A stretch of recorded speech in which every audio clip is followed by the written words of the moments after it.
Bangla cartoon. Doraemon নতুন একটি gadget নিয়ে স্কুলে গেল। ব্যাগটি খুব গুরুত্বপূর্ণ। নোবিতা খেয়াল করলো ব্যাগটি কিছুতেই ডোরেমনের হাতেই নেই। ডোরেমন হঠাৎ দেখলো ব্যাগ হারিয়ে গেছে। নোবিতা বলল, আমরা কিভাবে তা খুঁজবো?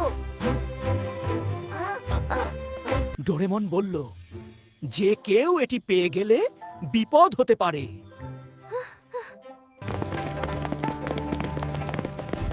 তারা সবাই ব্যাগ খুঁজতে স্কুলের চারপাশে ছুটল। জায়ান ভাবল, ব্যাগটা যদি মজার কাজে ব্যবহার হয়। দ্রুত খুঁজে বের করতে হবে, সময় কম।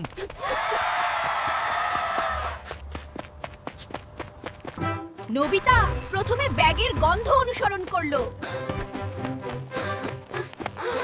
তারপর তারা দেখলো ব্যাগটি স্কুলের ছাদে রয়েছে, কিন্তু ব্যাগের পাশে এক অদ্ভুত প্রাণী দাঁড়িয়ে আছে। নোবিতা চেষ্টা করলো প্রাণীকে ভয় দেখাতে ব্যাগ নিতে, কিন্তু ব্যাগটা ধরে রাখতে প্রাণীটি খুব দ্রুত। ডোরেমন বলল, আমাকে সাহায্য করো, ব্যাগ ফিরিয়ে আনবো। সবাই মিলে ব্যাগ ধরার পরিকল্পনা করলো। একটি ঝাঁপের পরে নোবিতা ব্যাগটি ধরে ফেলল। ডোরেমন ব্যাগ পরীক্ষা করলো, সব গ্যাজেট ঠিক আছে।